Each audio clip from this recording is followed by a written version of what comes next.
In today's episode, we talk about three key things people should incorporate daily: how to be purpose driven, and some amazing ways to bring self care into your life. Welcome to ManQuest Defying Meaning, where we help men navigate modern life, find their true purpose, and redefine manhood. I'm your host, James, and each week, inspiring guests share their journeys of overcoming fear, embracing vulnerability, and finding success. From experts to everyday heroes, get practical advice and powerful insights. Struggling with career, relationships, or personal growth? We've got you covered. Join us on ManQuest Defying Meaning. Now, let's dive in. Today, I have my special guest, Haroon. How are you, Haroon? I'm absolutely amazing. Thank you very much for asking, James. Just to start off with, tell us a little bit about yourself. Okay, so I'm in my mid-50s. I'm going to be 55 this year. Now I don't look at these 65. No, the other way around, 45. But so each person, like myself, has not one story, but many hundreds of stories. I'll tell you where I am now, which is quite interesting. So currently I live in the countryside in Northampton. I'm an entrepreneur. I've started a new company to help young leaders. But actually, this is not where I came from. I came into this country as a child and I was an immigrant. So my father was already here in this country. And I grew up in Birmingham, back in the days where we had a total diversity of people living there. Everyone got on. Everybody got on. And I will make it very topical at the time of recording because a few weeks ago we had riots in England. I won't say England and Northern Ireland. And it's quite interesting because those reminded me of what was happening in the 70s and then later on in the 80s. So I grew up in an immigrant growing in England, going to school, which was back then in those days, they used to do all the Christian songs and assemblies. So immigrants in England going to school, which is Christian focus. That's all good. I went to a mosque after school, so Muslim. We spoke English at school. I spoke Bengali at home. In other words, I lived in a very complex world. My day was never the same. Each day was always different. But like everybody else, young men growing up, I wanted to be a hero. I wanted to do something big with my life.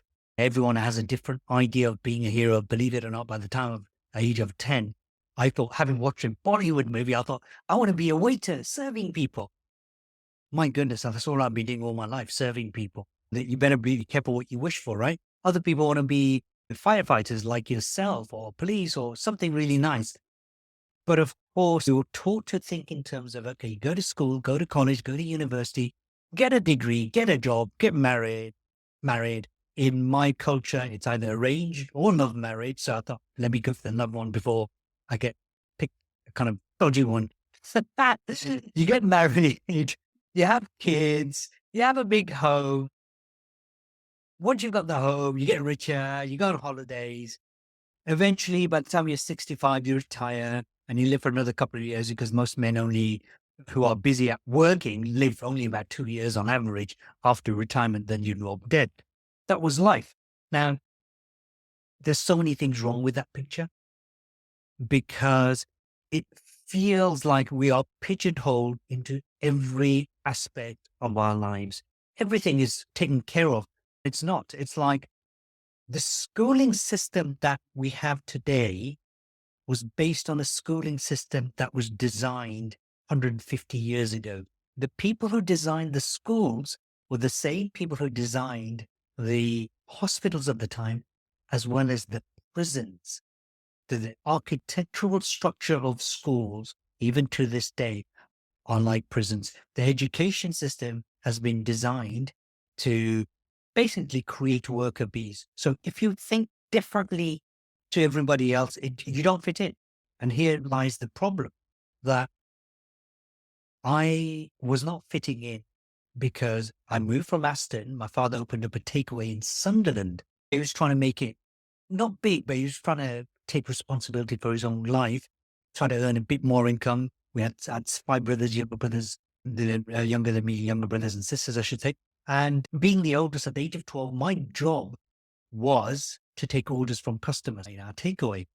And that was a defining time of my life because, first of all, I hated the job. I didn't do the job because I loved it. I did it because I was scared of my dad. End of. Good old days, you didn't argue with your father or you get a battering, which thankfully it's illegal nowadays. So I avoided the battering by making that decision. I had no choice. I had to serve the customers. But how it was a defining moment was everything that happened later on in the business world had a significantly impacted by that very demon that I had to deal with. I'll come back to that a bit later. The other thing was I went to a school in Sunderland where I was the only person of color. And I don't know about your listeners or your viewers. This is not about color, but this is more about, have you ever been in a space where you are the only person? You feel like you're the odd one out. You're the only one of a kind. And it literally felt like I was going into a cage because the day I went to school with my dad, because we moved in November 1982 in the beginning of November 1982, because I remember Channel 4 had just launched that same week. So we went to the school to get me registered at the school. I remember waiting at the headmistress's office. I can't remember which it was. But I had a massive line of queue, which is extended in a very lopsided way. All the kids just came just to see, hey, look, there's brown in the school. Now, Sunderland at the time used to be, or prior, back certainly 100 years ago, was the shipping capital of the world. Let me give you context. 75% of all the ships that were built in the world were built in Sunderland. Sunderland was also a bit of a coal mining capital as well. But by 1982, everyone had been laid off. And so you've got all these young people, all these older people our age, maybe in their 20s, 30s, 40s, and 50s, who basically they've only known mining because their dad was mining or shipbuilding. So they weren't educated. And so they were all laid off. The kids were from working class families with parents who were out of work or not that were out of work. It was a very difficult time. And so when I was at that school, I could not understand why I was getting racist abuse. Because to me, I'm like, you guys haven't actually met a person of color before. So how could you have all these racist ideas and thoughts? Interesting, right? This is exactly what's happened only a few weeks ago. And certain politicians, we call it the Farage riots, of course, said politicians stoking things up. This all leads back to men's mental health, by the way. So what I found was at the age of 12, I was wondering, why is it that this kid has just met me? And I used to have it all the time. They're so angry with me. Now, I used to have a temper as well. I thought, knowing what it feels like getting angry, I thought, I don't need to punish him. That kid must be thinking, having those angry thoughts 24/7. They're already punishing themselves. Enough. I don't need to join in. I wasn't being compassionate. I just thought, what an idiot. Leave him to it. Say what you want. I'm not offended. I don't believe in any of this crap. So that was another important learning lesson that people don't realize is we project out stuff onto people, not realizing we're projecting. It could be good or bad, by the way. When I say project, I'm talking about stuff which are highly emotive. These kids, very young, 12 was young, and they had no clue what they were doing. But then I remember that dealing with the bullying and the verbal abuse, etc. If I ever got into fights, they'd instigate it. But I was a fighter. Before my martial arts career, I already had a hell of a temper and I would take on anybody. So they couldn't fight me. So that was good. But what I found was this, that one of my English teachers, I don't know if you know anyone from Sunderland, they have a strong accent, not too dissimilar to Geordie accent. They call it the Mackem accent. For anyone who doesn't know what Mackem means, basically the word make them, he's going to make them feel good. They would say Mackem, take them, tack them. They call Mackems. Anyway, they had a very strong Mackem accent. And I remember at English language class, Mrs. Ball, my teacher at the time, she probably passed away. She's old back then. She was so annoyed with the rest of the kids. And she said, you know what? You guys don't even speak English properly. They really, it was really colloquial, kind of say the word properly. And the English was pretty bad. Yes. And I had a Brummie accent, by the way, and I thought that was Queen's English, but that's a different story. So you can't even speak English properly. Look at Haroon. He's not even one of us, and he speaks better than you. And I thought, is that a compliment or was that criticism? Or was it both? So in that moment, and we have these critical choice points. In my 12-year-old head, I thought, you know what? I'm going to prove that I'm way better than these guys. I'm going to get the most grades and the best grades, and I'm just going to do a key turning point there. So taking something which actually, to be honest with you, I don't think a teacher saying that we'll get away with it so easily, because it was actually quite insulting. I wasn't insulted. I just had worse said and done to me than that. But that made me make a decision. I could have become a victim. And then the next choice, several choices I made, this was a choice. The second choice I made was this, that my dad made me work 7 days a week. That's pretty healthy. I wasn't getting paid. We're struggling. Come on, you're trying to run a business, a food business in an area which is already struggling to survive. But we're struggling. And so I thought, okay, I need to get out of the house. You imagine 7 days a week going in to your business after school. You arrive at home, your takeaway's downstairs, upstairs is home. You arrive home by 3:30, 4 o'clock, and then 5 o'clock, 5:30, you open doors to certain customers. I would do that till 11 p.m., Monday to Friday. Friday, actually, it was till 2:30 a.m. Same on Saturday. 7 days a week. Sunday was normal hours. So I wanted to have something to do. So I knew my dad was a Bruce Lee fan. So I said to him, there's a Kung Fu Club opening because I saw this newspaper ad. Is it okay if I join? I thought I'd do 1 day a week. 3 years later, I'll be a black belt. So I joined. That was the best thing that ever happened to me, because not only did it give me freedom, it got me, I was a shy kid. I'm doing all this talking. I'm sure I've talked for 2 hours already. I'm doing all this talking. But at that time, I would not say boo to a goose. If someone asked me even an open-ended question, I would only say yes or no. I was shell-shocked. Why? Racism at school. On the way to school. Scared. I don't know if this is an adults community or not. Scared shitless that I might be attacked. Now, when I said scared, it was more like I'm ready to take on anyone. So I was constantly angry. At home, domestic violence. So there was a reason I was scared of my dad. So I was shell-shocked. I didn't know that until many years later. But the takeaway business of customers ordering and being abusive as well taught me how to deal with difficult people. It taught me techniques of selling that were natural to me, which then when I went into medical sales many years later, I became the top salesperson for one company, number one, from start to finish for my next company. The martial arts helped me to hone my energies. Within 2 years, I started developing confidence for the first time in my life. And that confidence helped me eventually to become British champion. It taught me emotional resilience, physical resilience. It taught me self-awareness. It taught me so much. So I think every single man who has a child, boy or girl, should send them to martial arts. I'd keep it very basic. I'd keep it to judo or something like that up to the age of 10.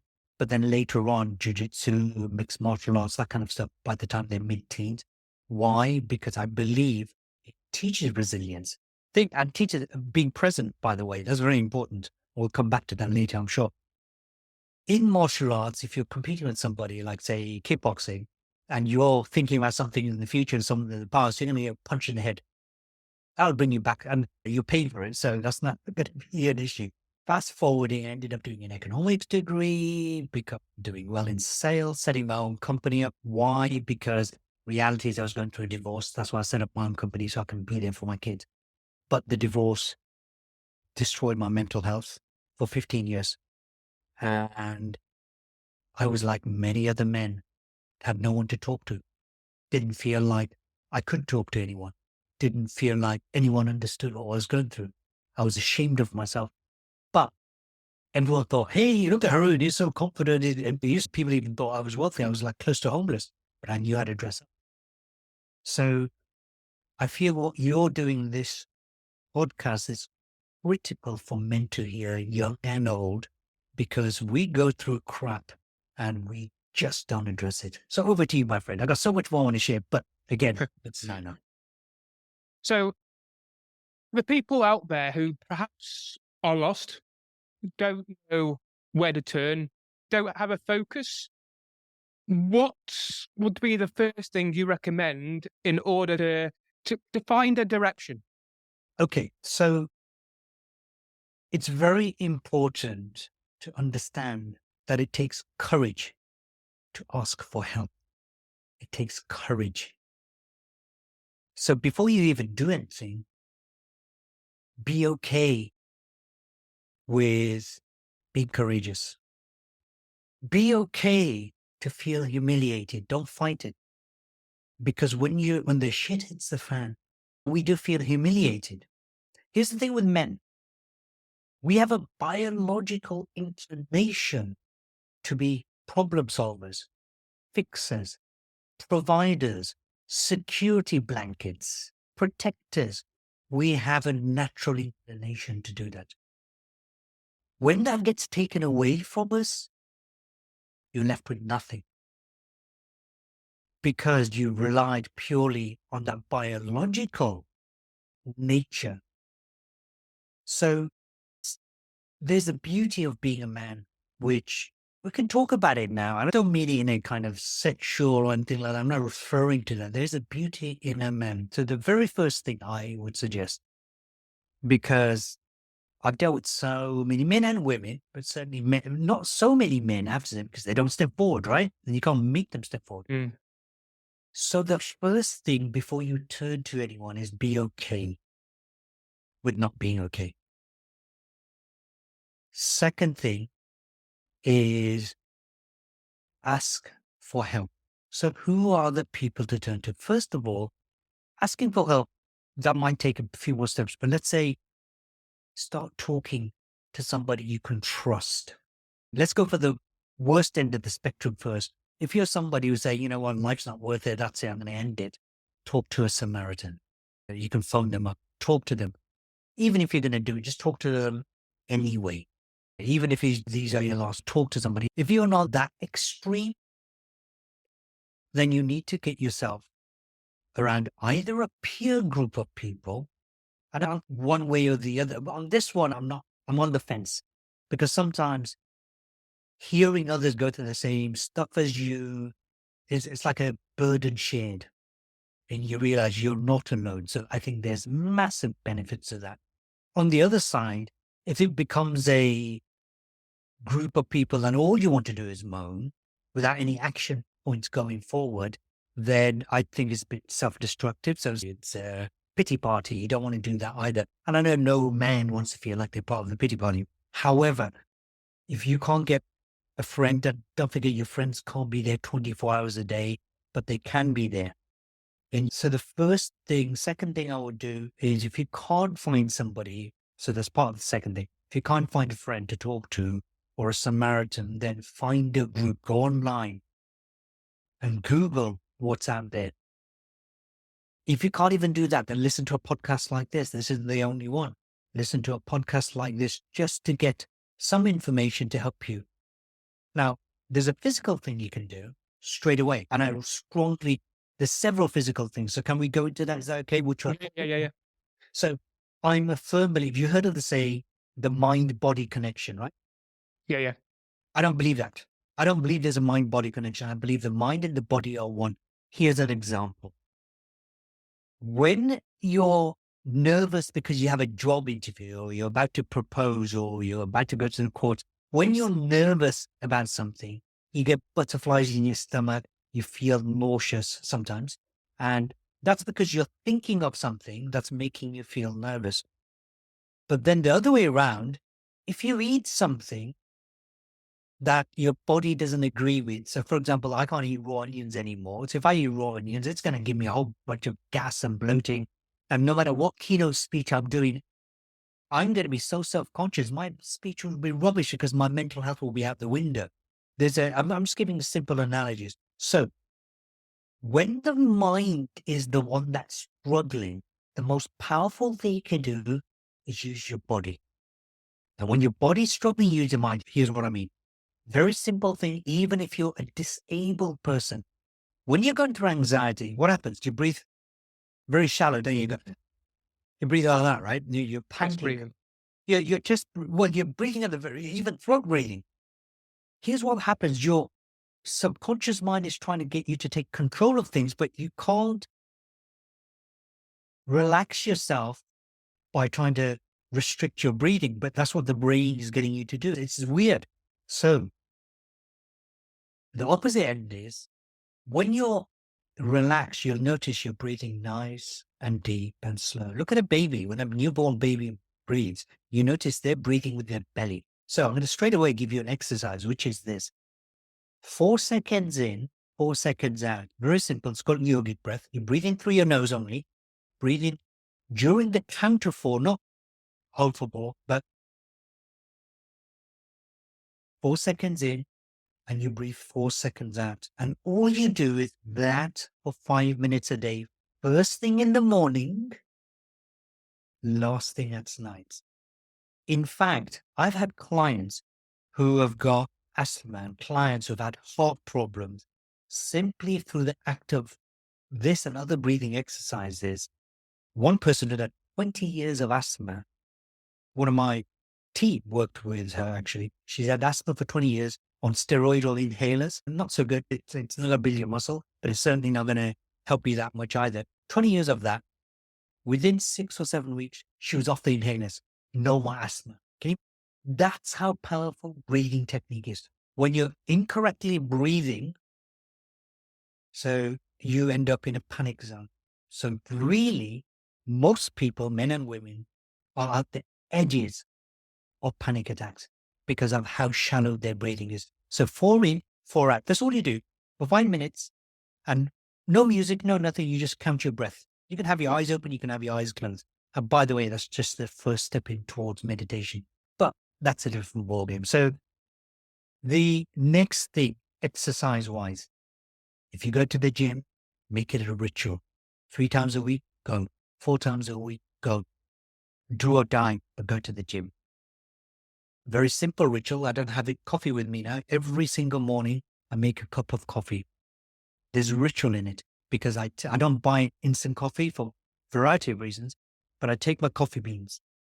I gently dry roast it for a couple of minutes, not burn it. Then I put it into a grinder and then I put it to my upper cafetiere and the whole process and frothing up the milk. I do it by hand. You can buy a machine. I don't want a machine. Those 10, 15 minutes is my morning ritual that very rarely goes amiss, but it stabilizes you. Absolutely magically stabilizes you. Exercise and you want routines. That's very important because those things keep you grounded. That's a good starting point.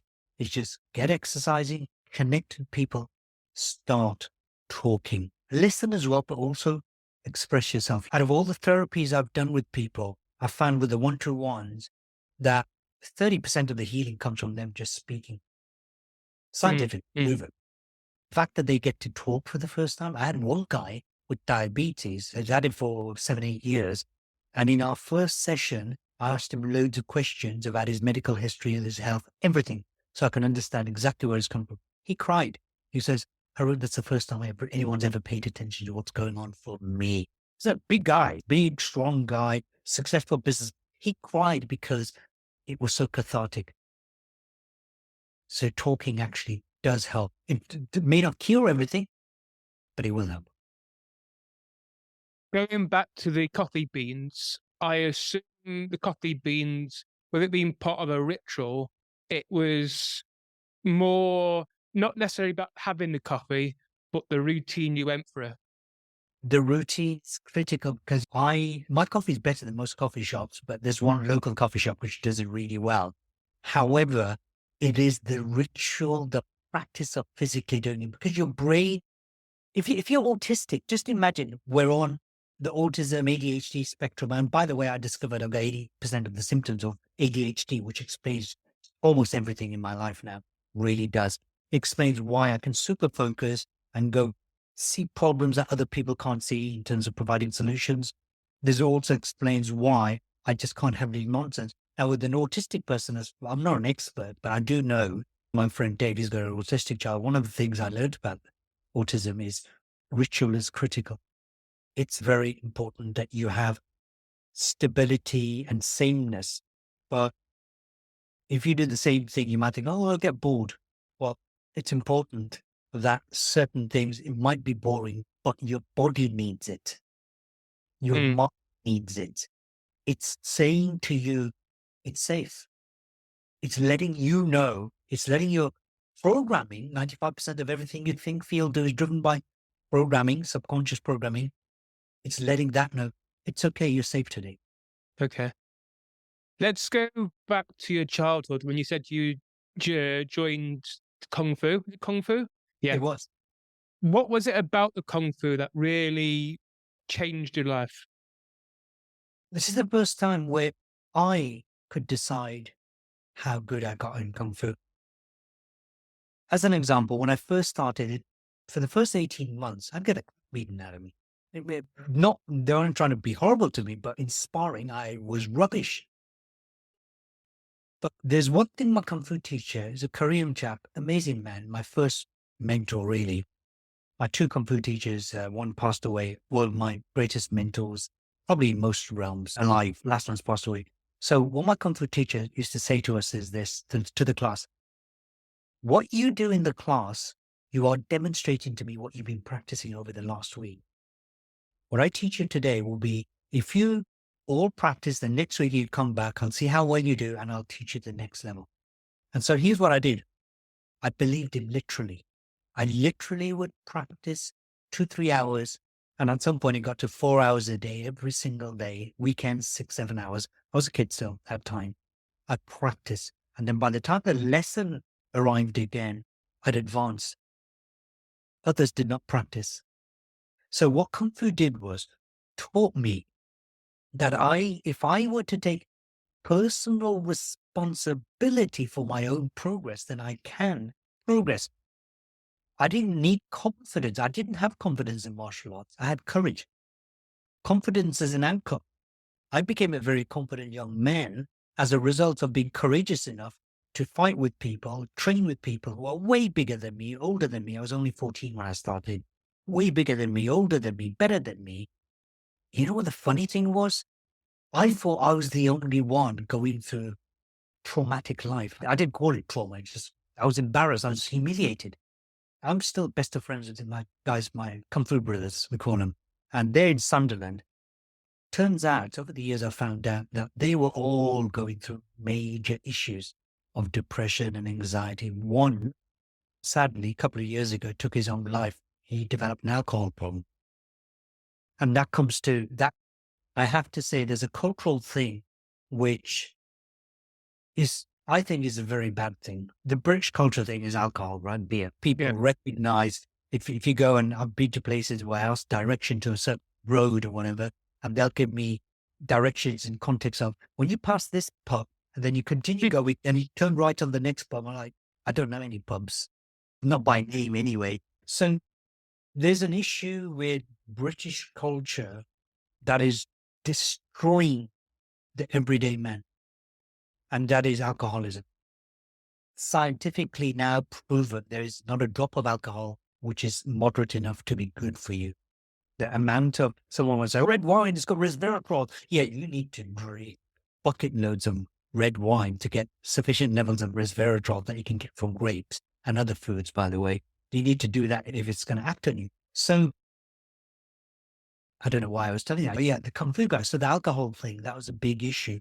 And that, I wish people realize that they getting drunk and inebriated, which is, I think, means drunk as well. Doing that is a way to destroy yourself. And the reason you're doing that is you're holding everything inside. Take a bottle of Coke and you shake it up enough. When you open it, at some point it'll get loose. There won't be a little sip. It'll explode. Think about it. During the recent England game, the finals, England got to the finals. Yay, at last. They're not talking about 1966. There was a massive rise in domestic violence against women, England fans. Recently, there's been massive rise, domestic violence rise, as well as violence against women left, right, and down trades. In the last year or two, it's gone up 50%. Why? Because we're all, from all sorts of societies, we're all bottling everything up, not allowing ourselves to talk. Expressing yourself doesn't mean you have to shout and scream at someone. Expressing yourself is, I say what's going on for you. Because 90% of the time, what's going on for you, you just needed to speak about it. For it to release, there's other elements that you have to do something strategic about it. If you go through divorce, through divorce act, you have to talk to someone about it. And yeah, alcohol, that's an issue. It's a cultural issue that needs to be addressed for the sake of the people going through the issues. I think a lot of it's down to suppressed anger. I think as a society, we're quite an angry society because you don't know how to express it in a healthy way. I know from my own personal experience that when I'm sober, I can push this anger down. If it's a good or a bad thing, that's what I did. But as soon as I had a drop of drink, suddenly I couldn't control the anger anymore. So it'd come out of aggression, it'll come out in fighting. And this is probably what you've got with as a country society, we've got lots of issues. I know that underneath. But I think because of what's been going on and not really being able to deal with it, this has created the riots, has created issues of drinking. And yeah, so I've had to learn healthy ways of releasing anger. So things like using my anger towards passion, utilizing it towards martial arts, boxing, other things, feeling that anger. When I notice when I'm angry, I allow myself to feel it. Things like that. And that's important because I don't think there's anything wrong with anger per se. It's holding on to the anger that's the problem. So Yeah. the young people that I work with, that I'm putting through my young leaders programs to help them get more employable, develop employability skills, and the older ones as well, mentoring them. So I take them through the process that involves 3 elements. Number one, this needs to be across the board. Number one, learn the art of it's actually a science, critical thinking.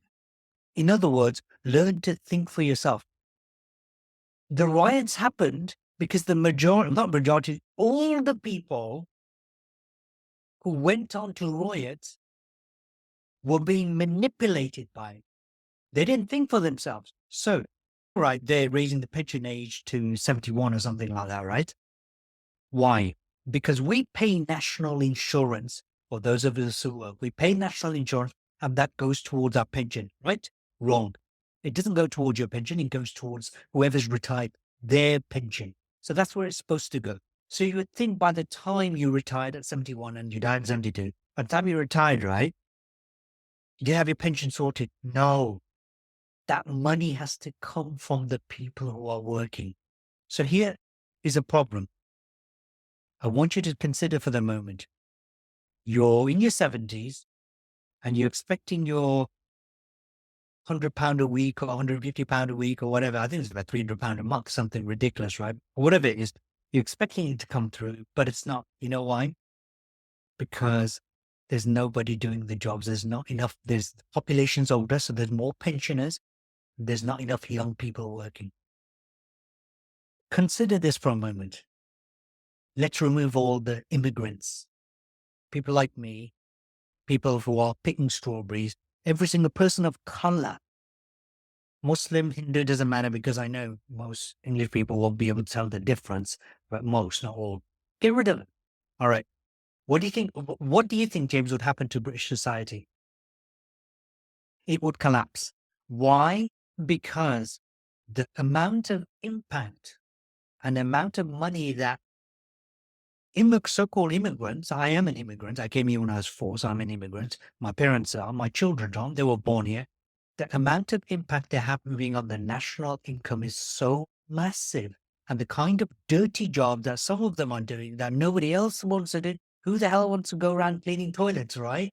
Cleaning up after your vomit or if you're in hospital. My dad was in hospital in the 80s the other day. The other day he was in the hospital, that is, he was in his 80s, and there's all these old people making all sorts of noises and spewing out all sorts of stuff from all orifices. Who's going to clean that up? Most of the healthcare nurses are black. Let's get rid of it all. Not a problem. I don't mind. Really, I don't mind, because then you'll see the collapse of Britain once and for all. I don't want to see that. But you have a politician, and this is not a political program, I know that, but it's important. This is a critical thinking element. You have a politician who says, it's all the immigrants' fault. At the moment, all the immigrants and it's all the Muslims, right? So I'm a Muslim, by the way.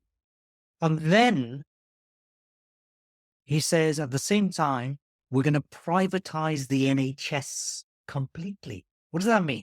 That means, if you go and look in America, if you're not earning good money, you will not get healthcare. And then if you do get healthcare, you're going to spend tens of thousands of pounds to visit hospitals and the doctor. Ain't going to happen for free. So he's talking to people in Clacton-on-Sea, saying to them, immigrants' fault, let's get rid of them and let's get rid of the NHS, we'll sell it off.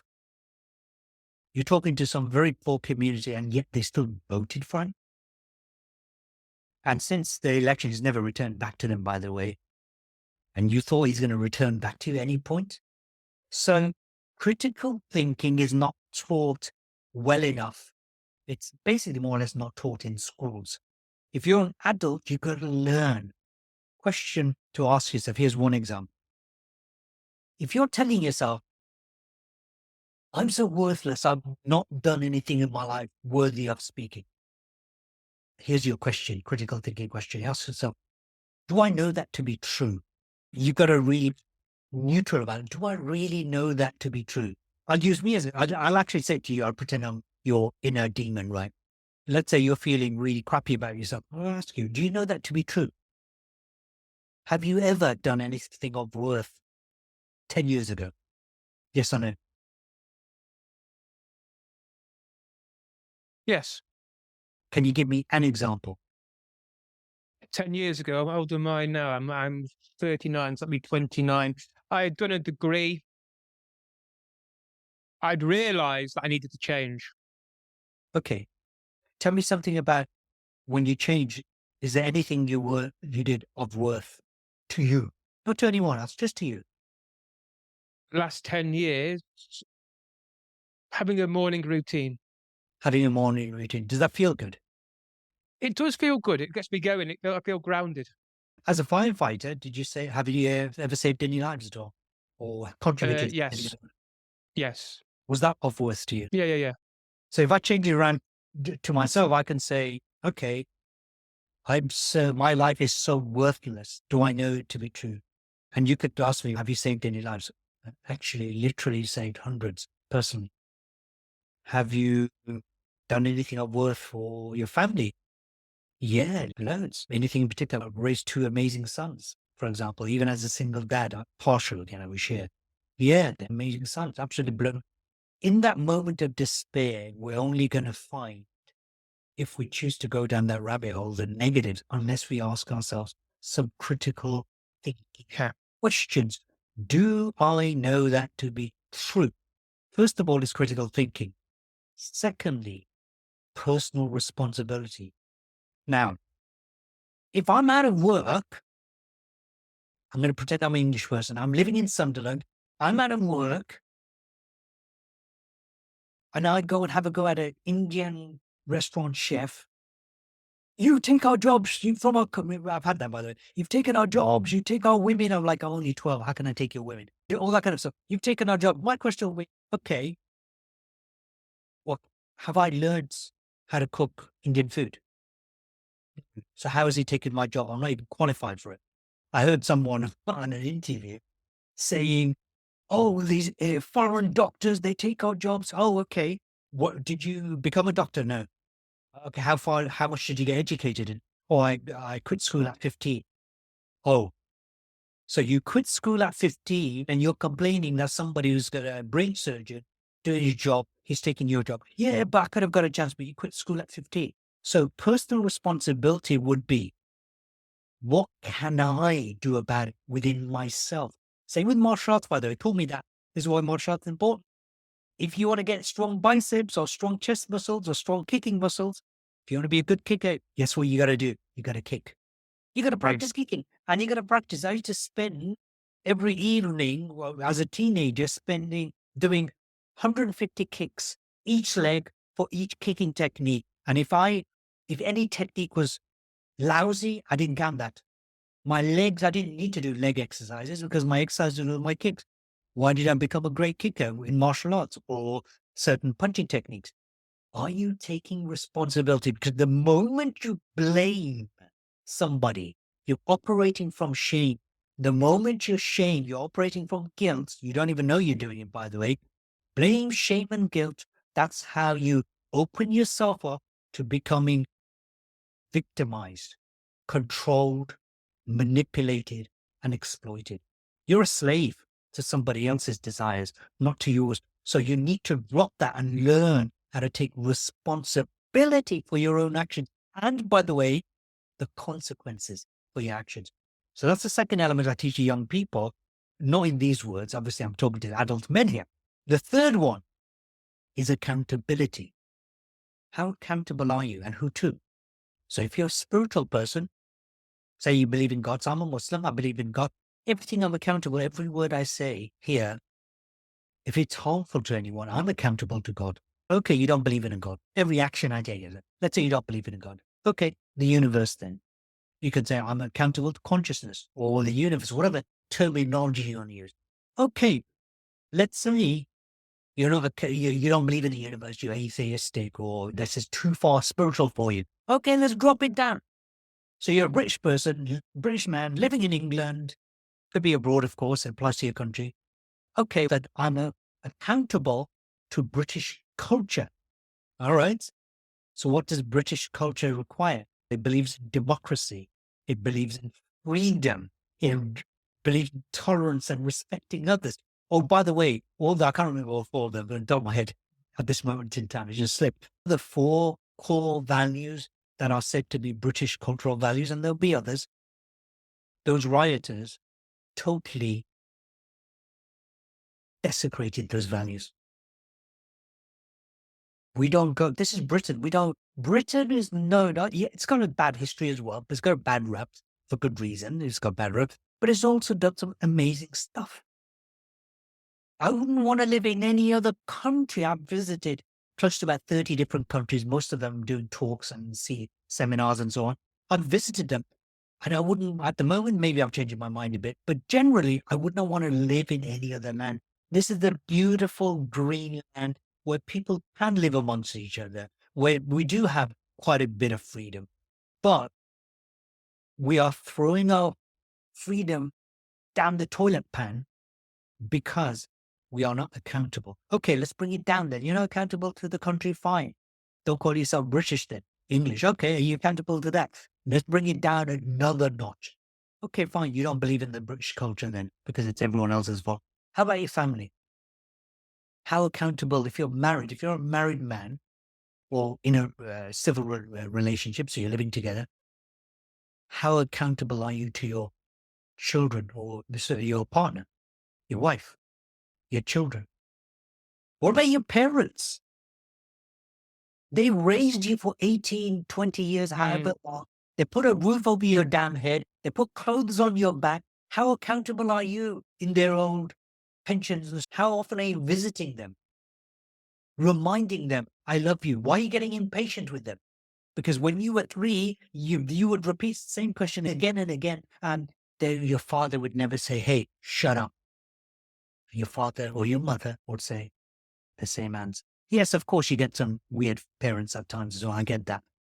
But yet our old age pensioners, parents who might be going through dementia, Alzheimer's, Parkinson's, they forget. Well, they might not have any of those, but they're still forgetful. It's how it is, right? It's part of the aging process.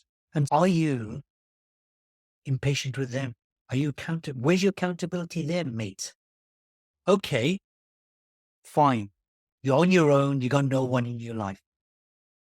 You have a physical body going through I call it a spiritual experience. You have a you're a spiritual being having a physical experience, right? Experience. Yeah. So you go into this physical experience. How accountable are you for what goes into your mouth? Are you filling yourself up with stolen Greg's Bakeries sandwiches or something like that, cakes? Because they're not immigrants, they're employees. Are you filling yourself up with coke or cocaine? What is it that you're putting into your mouth? Are you accountable for that? Because your body's the one that's going to respond to it. 3 elements: critical thinking, personal responsibility, accountability at any level you want to work at. This is why when someone's going through mental health challenges, start off with me, myself, and I. Let me be accountable. Let me get a good night's sleep. Because did you know, according to Chinese and Indian medicine, your brain, by the way, cannot excrete toxins when you're awake. Literally, your brain has to shrink to allow something called the lymphatic system to remove the toxins that are created in the brain. Literal toxins. It's a physiological, biological thing. The brain, the cells shrink to allow the fluids to clean out, so the lymphatic system, any toxins. But number one, you have to be asleep. Number two, according to Chinese medicine, it is only between the hours of 9 p.m. and 11 p.m. that happens. So if you got anxiety and mental health trouble or issues or worries, the best thing you can do is get adequate sleep, but get to bed at the latest. Be asleep by, not get to bed by 10, but asleep by 10. And you might say, Yeah. someone might say, pretend you're not someone. Hey, I can't suddenly move from 1 a.m. till 9 p.m. Someone might say, I'm a, what do they call it? Night owl. Here's what you do. You wake up tomorrow, whenever tomorrow is, you wake up at 6 a.m., no matter what sleep you're getting. Wake up at 6 a.m., no matter what the weather condition, hop outside for 5 minutes. Whatever the time of the year is, look, it's obviously winter in England, it's going to be dark. Doesn't matter. Go for a 5-minute walk. What's going to happen? Especially if you could get a glimpse of the sun at that time of the morning. Obviously, right now, at the time of recording, which is August, September time, the sun is out at about 6 a.m. So it's a good time to do this now. But obviously later on, I still recommend you get up at 6. Something happens to your brain. 16 hours later from that point, your melatonin, which is your sleep hormones, get released. That's 10 o'clock in the evening. It gets released in such a level that you're going to feel drowsy at 10. You're going to want to be asleep. It's not about, let me sleep earlier, 15 minutes, because that's what I would do normally. Let me sleep earlier, 15 minutes at a time. No, what you do, you should wake up super early and just go for it. No, yeah. So going back to the 3 things, critical thinking, self-responsibility, and accountability. If somebody just started on the path, starting to incorporate them into their life, but they have a bit of self-doubt or a big obstacle happens, what can they do to overcome the obstacle and to get back on track?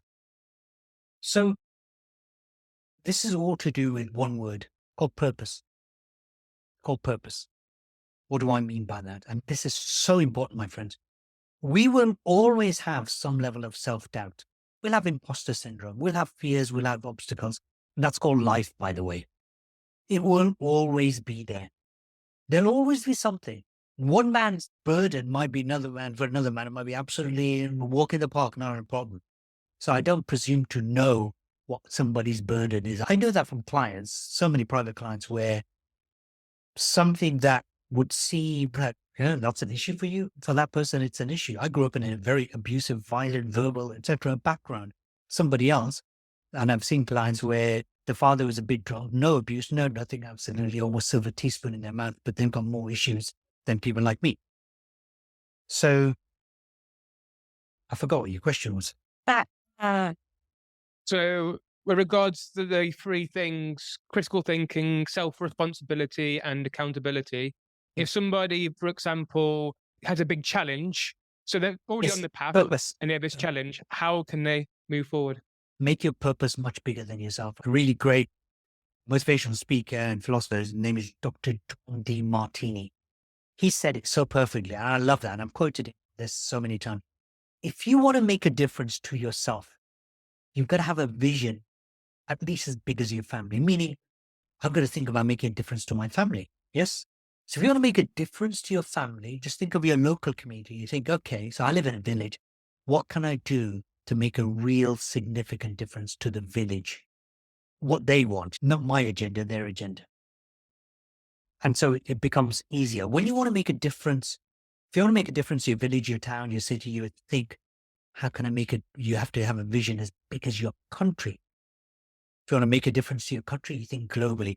But if you want to make a difference to the world, you want to think beyond time and space. So here's an example.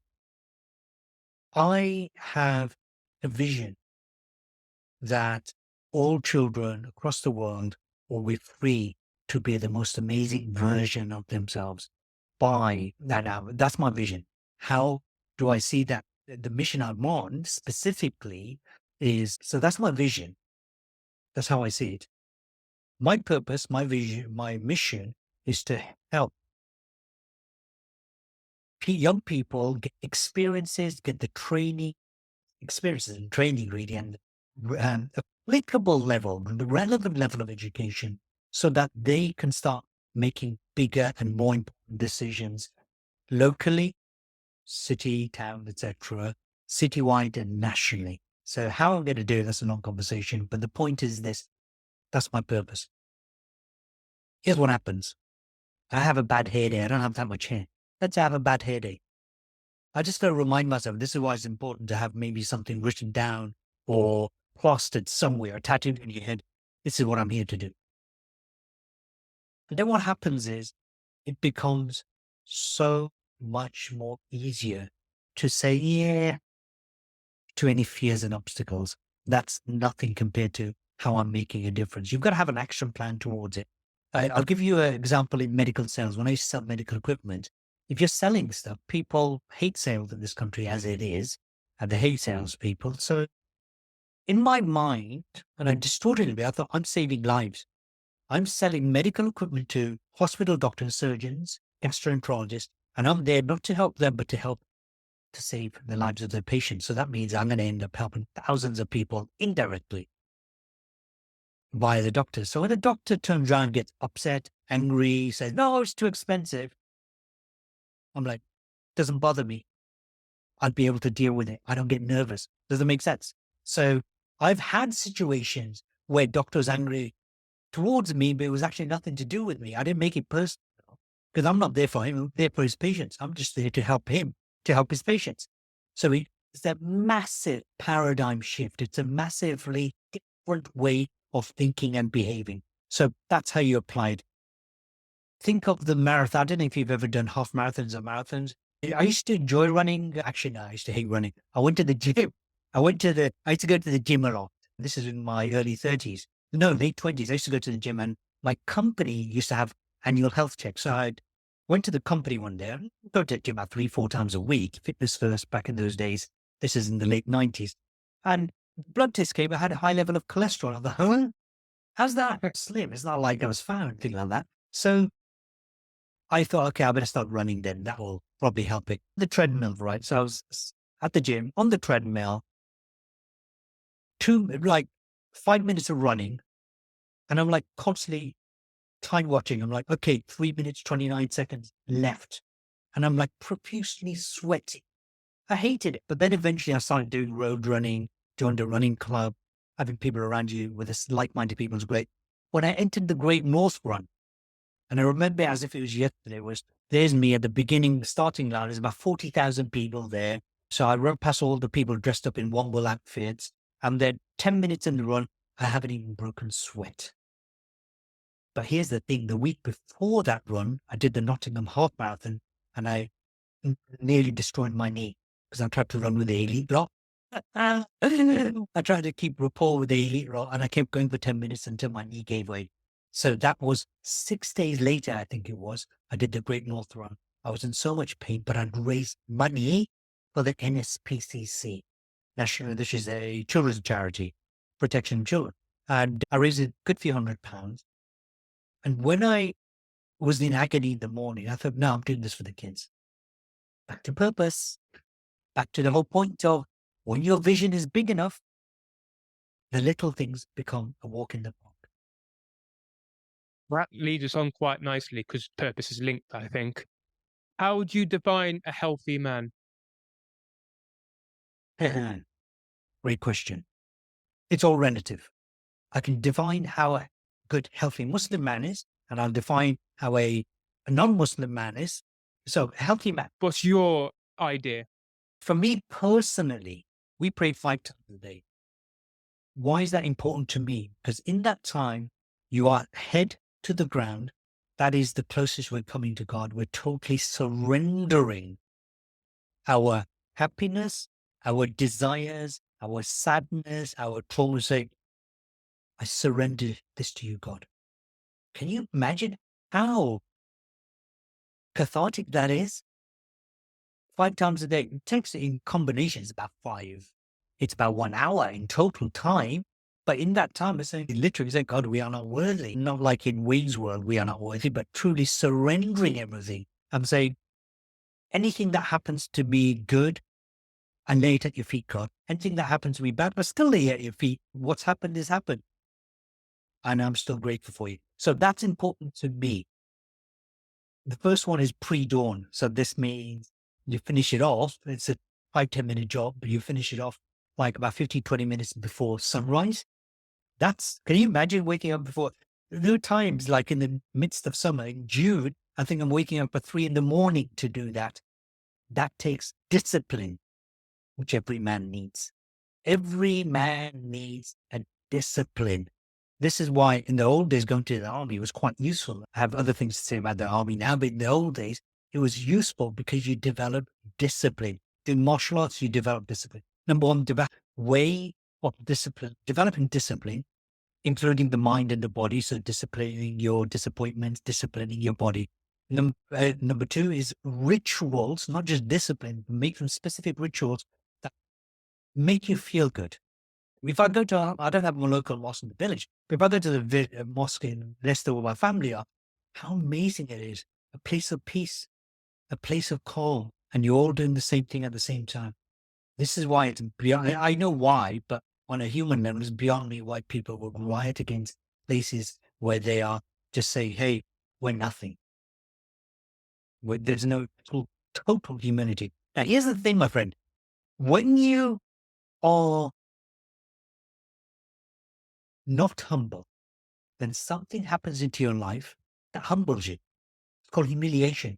Whether it be marriage, divorce, business breakup, friendship breakup, humiliation happens. On the other hand, if you come from a space of humility from the get-go, I'm saying I'm nothing. How are you going to humiliate me? It's impossible for someone to bring you down if you're saying, I'm nothing, mate. But not in a deprecating way, not in a self-deprecating way, not putting yourself down. It's like, I'm nothing. I'm meant to be here. I'm meant to be here. If I'm not, then I'm not. No big deal. So discipline, find that space of inner peace, that inner sanctity. That's very important to a man, number one. Number 1 and 2. The next thing is we have a natural knack of being fixers. Find a job, find a hobby that involves manual movement. It's very important. It's got to be physical. So gardening might seem really, it's for old people. My goodness, the amount of exercise that you get involved in gardening on the grounding level. And by the way, it's very humbling when you see a little seed turn into something ginormous and then you eat it. You go, oh my goodness, and I buy these from the supermarket. So have a physical hobby that will ground you. That's the first element. This is all about me, but the next element is this. Have somebody to take care of. Now, my dream would be for every man now, so you don't have to be a global change maker. Imagine this, James. If every man that's listening here said, you know what? I'm going to stop thinking, stop being so narcissistic and navel gazing and see if I can make a difference to my local community. I've got to make sure my family are good. Everybody's happy in the context of not material, happy within themselves. Food. If you got young kids, food, shelter, clothing. That's a given, bare minimal. But then let's go and have experiences together. If you're divorced or you're a single dad or you only see your kids that one time, don't take them to the cinema. Take them somewhere that involves physical stuff, where they go swimming together, go running to, depends on the age, of course, go running together, go to a safari park, go to the zoo, go to the parks. It's especially if they're young kids, they absolutely thrive on those little things. How do you think I've got such a great relationship with my sons? I only gave them experiences. A little bit of material, but I never overdid the material because they're going to forget it anyway. But they will never, ever forget the experiences. And it doesn't have to be expensive. In fact, most of the time it is for free. So serve your family, serve your community. That's a man. If you're on a job, serve your boss and your customers to the best of your ability. Be the kind of person that if somebody comes to you, a customer, they walk away thinking, oh my God, I've never met anyone like that. When you're working for somebody, it doesn't matter what the pay is, even if they underpay you, do such a great job, they go, oh my God, I can't lose James from this job. I said to my son pre-lockdown, my youngest son, he was 16 at the time, he got a apprenticeship in a civil engineering firm. And I said to him, son, here's what you do. Let me teach you the techniques that I use and it works like a dream. Become the go-to person, no matter what your job role. It was admin type role. He's only 16, right? Be the kind of person that everybody turns to for help. Because when someone says to you, Kasim, can you do this for me? Get it done ahead of time. Get such a reputation of learning all the different skills, learn lots of how-tos that you become the person they can't get rid of. Because when they need to get rid of people, and often they do, you will be the last person to go. So they went on furlough and eventually they had to get rid of people. Guess who they kept? The one and only person. My son. It was a big firm in Birmingham. My son. And eventually he left and he went on to do a degree and so on. So be of such service to humanity. If you're spiritual, that's how you serve divinity. If you're not spiritual, that's how you serve the universe. If you're, what do they call it? Agnostic, atheistic, not a problem. That's how you serve your country. That's how you serve the world. That's what a true man is. A man of service. Can you imagine for a moment if every man did that in the UK? It'd be a nice, peaceful world. Would have a peaceful world. There'll always be some level of trouble. And of course, people go through stuff. Some people have ADHD and they've got stuff going on, autism.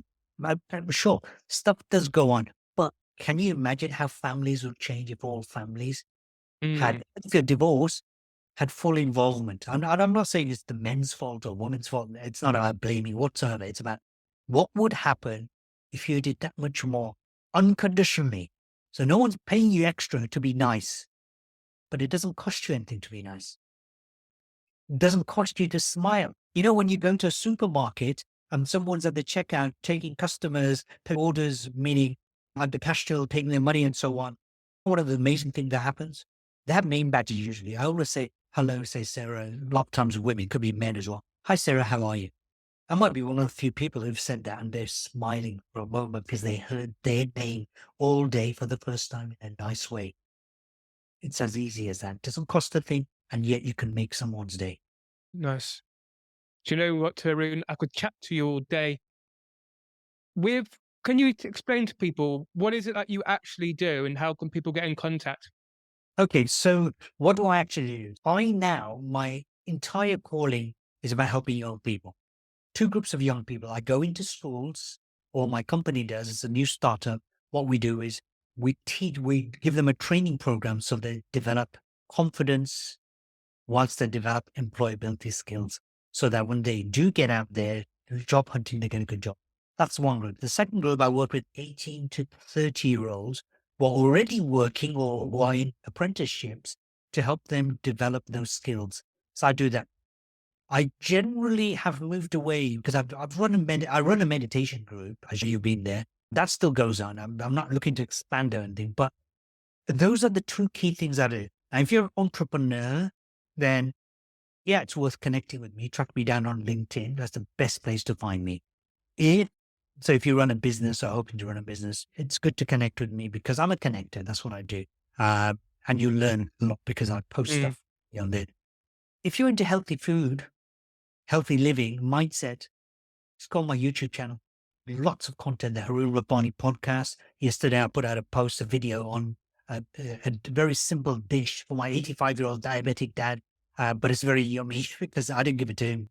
I just showed the video so my mom could copy. But I myself, and it was amazing. So we've got recipes and all sorts of stuff going on there. But basically, it's generic, it's not just for men, but it's things that will help you to take ownership of your own body and your mind. So it's YouTube for the Nice. more public. Thank you. Thank you very much, Haroon. You're very welcome.